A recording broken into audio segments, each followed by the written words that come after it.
Hey, what's going on? I just got my new grips in the mail, yo. Got my grips, yo. I'll show you the old grips I have on the old Smith& Wesson 66.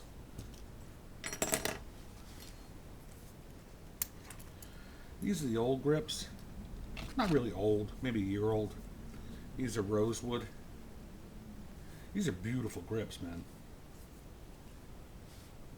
They remind me a lot of the Smith& Wesson Gym, with that goofy rainbow stripe nonsense on there. That's the one that does 45 ACP. I wanted to get a grip. I want to get a grip, yo. I want to get a grip that was smaller and a little bit more concealable. So I picked up another set of grips. So let's get these old grips off.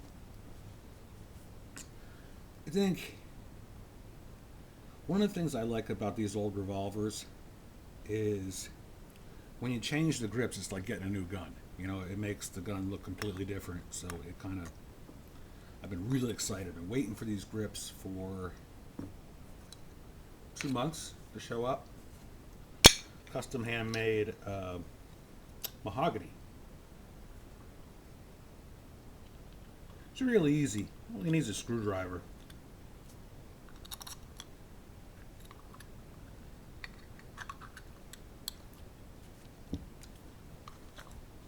I put these back in the safe.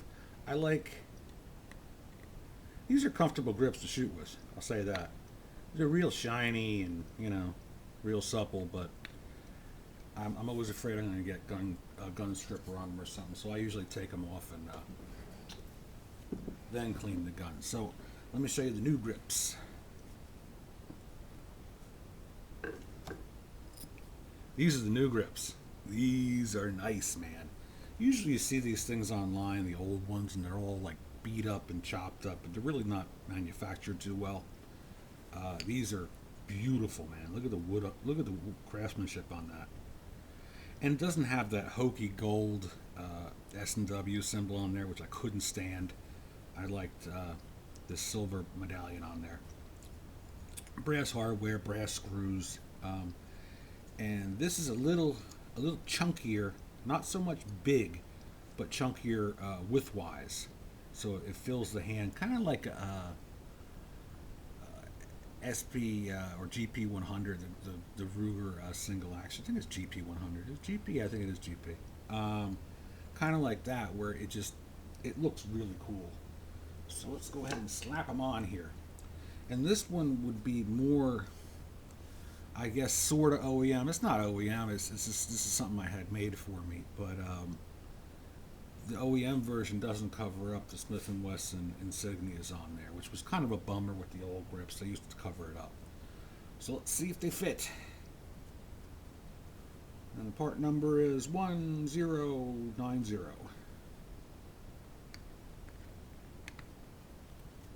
That's tight. Huh. Doesn't fall off. Oh my. I like it already.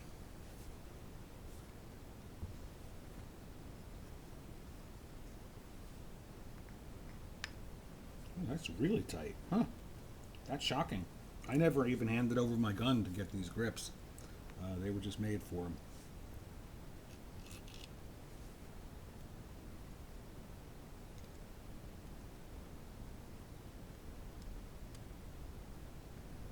Not going to make them too tight because it's really wet down here, so the wood's going to expand a little bit, so I don't want it to crack. Now, one of the other things, now look at this. Now it shows the back strap. Before it didn't do that. This was all covered up, and the insignia, the Smith & Wesson insignia was covered up like to here. Which I thought takes away from the gun, and shows the front of it. There, front strap, looks nice. Yeah, this is a lot of people don't feel this is desirable. Is with the trigger having these grooves in it, but I actually really like it. For me personally, I think it's like jimping. Some people like it, some people don't. And you have it on the front and the back. And see how chubby that is? I think that makes the gun look a lot better. Me personally, there's nothing in here. I already safety checked it. There's nothing in there. So that's my new grips, and man, that looks good. Oh boy, I like that a lot. And like I said, this is more true to what the way it should be, and that's about all I'm going to do. I'm not going to do anything else. Some people actually shave this off, and whatever. If that's what you're into, that's not what I'm into. I'm really not. I don't carry it, so I'm not in any concern about it snagging on something when I'm executing zombies or something along those lines. And I'm going to pick up. I was going to get a couple speed loaders, but I'm more gravitating toward the speed scripts. It just seems like for me personally, you can get them in your pocket a little easier than carrying a speed loader. Speed loaders, to me seem like they're just too heavy and bulky and silly for what I need it for. This way, I go out, I can stuff a couple strips in my pocket, and they're rubber, and they do what I need them to do. I didn't need to have the goofy speed loaders all over the place. So man, that's good looking grips, man. I got a grip, yo. What else is going on? Not too much. I have to go to work tonight. Gotta work at night, man. I hate working at night. Such a good looking gun, man. Wow. Such a good looking gun. And this is one of the ones where the 66 has the firing pin on the hammer. Very cool. I always liked it. I always called it a woodpecker. Kind of looks a little like a woodpecker. And I was talking to some guy, and he was actually going to paint this for me like a woodpecker. But I figured that was a little goofy. Now, one of the things that make this different than the 686, I believe it's 686, is you have the pin barrel on here. Here and here, where it's actually a pin driven through there to hold the barrel in place.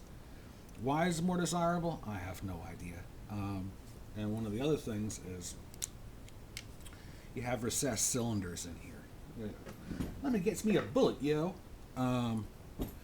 Now you see, when you put the bullet in there, it slaps right into that recess. See? Mow! Mow! Remember that from, what was it, The Deer Hunter? Oh, guns a mow! Mow! Where the guy would put one round in there. Well, you get the idea behind Russian roulette. That was a good movie. I think that was probably the best scene in the whole damn movie, was the Russian roulette scene. And I have no intention of ever trying that game. But this is a good looking gun, and I have the Galco holster for it.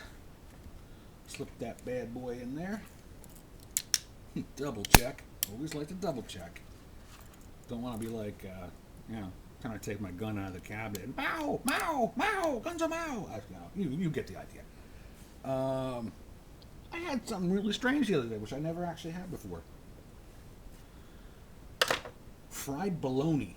I've never had fried bologna in my whole life, and I gotta tell you, man, fried bologna on white bread is something special in the cast iron skillet. I think I got it from an Alan Jackson tune. What else? I don't know if I showed this before. The Austrian military lighter. I kind of got away from the Zippos I have. I got a lot of Zippos. I think this one's from the hardcore version, American hardcore. This is a good one. A little wolf on there. I've always been fond of wolves for some reason. No, always dug wolves. Wolf everything. Wolf underwear, wolf slippers, wolf sheets. You name it with wolves, I have a wolf on it. But every time I go to use the damn thing, it's always out of fuel. So I went with this Austrian military lighter. And you can do a lot of stuff with this. You can get the news on it. It works. It doubles as a remote control for your TV. No, come on. This is the way it works.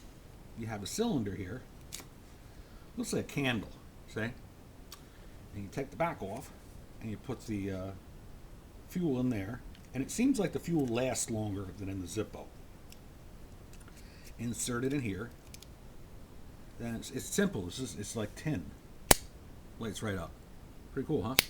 And it says it's windproof. You can adjust the flame through here like that. Bigger flame with the vents open.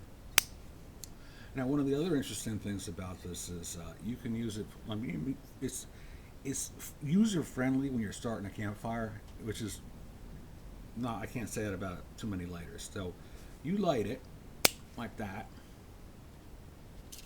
pull that out, and you can use this to get your kindling going. Or I've seen some people do it like this too, where you just go. I'm gonna say, woof. What other animal noises can I make? Maybe it doesn't work like that. I saw some. Yeah, it does work like that, but it just seems like the other way is a better way of doing it. Any more animal noises? No. That's about all the hop I'm going to get out of that frog. All the cluck I'm going to get out of that chicken. All the moo I'm going to get out of that cow. Any more? All the meow I'll get out of that cat. All the whinny I'm going to get out of that horse. Did I mention hopping frogs? I think I did.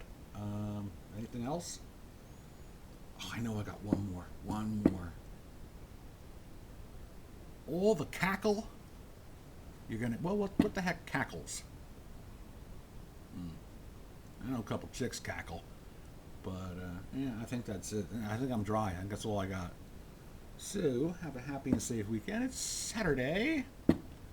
It's starting to get warm around here. The wind is definitely blowing. So, I'll catch up with you folkaroonies probably next week. I don't have too much going on. Like I said, I'm waiting to go to work. It's such a, I like getting up early and going to work and then knowing I can go home. But just waiting around to go to work at 4 and then come home at 12, and then drive home an hour, then sit around the house watching old westerns, which is cool, and drinking Shinerbach. It's I as much as I do like it. Next thing you know, it's like 4 o'clock in the morning. Your whole next day is shot because you sleep in. Do I have anything else? Oh my gracious! This Shinerbach beer is so completely awesome. I never thought I would actually like a beer as much as Miller High Life, but I do like the Shinerbach. I'm not crazy about the price, but I do like the beer itself. I think that's it, folks. I'll catch up with you probably next week. I might do a contest. I was thinking contest. I'm not really sure what or why or what I plan on doing. You know what? Maybe I'll do. Oh, I was just struck with genius. Genius came down and bit me in the keister. Why don't I give these grips away? That would be a good contest item for everyone who has a K-frame Smith & Wesson. I'm going to just go with the new grips. That's where my head's at. So I like them, and I'm going to just leave it the way it is. And if anyone's interested in these, if there's interest in it, if anybody's interested in these grips, I paid for these grips, I want to say $70 or $80, 60, 70, 80. I don't remember what the fuck. I don't remember. I stopped cursing. I don't remember what I paid for them. Fuck. I don't remember what I paid for them, but they're still in fantastic shape. They don't have any Mars or anything like that. Mars. Speaking of Mars, now we won't get into the alien thing. That's about it. Has anyone seen that movie, Cowboys and Aliens? I was surprised how much I liked that movie. I just like westerns. I've always liked westerns, even Gunsmoke and Bonanza. I could watch Bonanza and Gunsmoke 24 hours a day, 7 days a week, and be happy. That's the luxury of Hollywood, where you would put one of these movies in, and the bad guy always loses, the good guy always wins, and even when it starts to look kind of dark, like the good guy's not going to win, but in the back of your mind, he's going to win. He's going to win. So I don't know. I think that was kind of like Star Trek. Star Trek was one of those things where the good guy always wins, and it kind of made you think, because the old westerns made you think too, about whiskey and cards and prostitutes. Oh, well, no, that's just where my head was at. But of right and wrong. You could always see how a villain was portrayed in the beginning. Like, you'd get one dirty look, like, and just looking at the guy, the way he looked at the other guy, this guy's stinky. You don't get that in life, but in the luxury in the magic of old movies, you get that kind of stuff. And Bonanza was one. Bonanza was just one. I just marveled at Lauren Green. I thought he was like, just like a stately cowboy gentleman who was always doing the right thing. He was always honest, always could be trusted. Handshake, looking in the eye, and he was just. And Big Hoss, who could forget that guy who could pull off that giant 10-gallon hat? And Little Joe, I wasn't so much of a Little Joe guy. He was okay. The other brother I liked, I don't even remember his name. It's kind of like, remember Buffy the Vampire Slayer? And that other girl that you just never knew what her name was. No, that was Xena I'm talking about. Warrior Princess. You had Xena, and then you had, well, the other chick. That would be Little Joe's brother. Would be the other guy. I don't remember his name. I've seen him in a lot of westerns this week. I went to Target and I bought five packs of westerns for $5 a piece. Oh, what a great investment for $5. Scratch offs. They have the new Walking Dead scratch offs out there. You can win $30,000. I picked one up today. They were $2, and I scratched it off in hopes of winning $30,000, which I didn't win $30,000. I won $1. So I invested $4, and I won $1. And last week I spent $7 on those scratch offs, win for life, $500, and I invested $3 and won $7. And then I gave my daddy for his birthday some scratch offs. I gave him 3 scratch offs. He walked away with like $140. Why doesn't that happen to me? I should have known those tickets were hot in my hand. I should have just gave him 1. But that wouldn't make me like Lauren Green. You know what I mean? I wouldn't be a good guy. All right, guys. Fight's a good fight. Remain a good guy or girl, whatever the hell you want to call it. Anything else? I think that's it.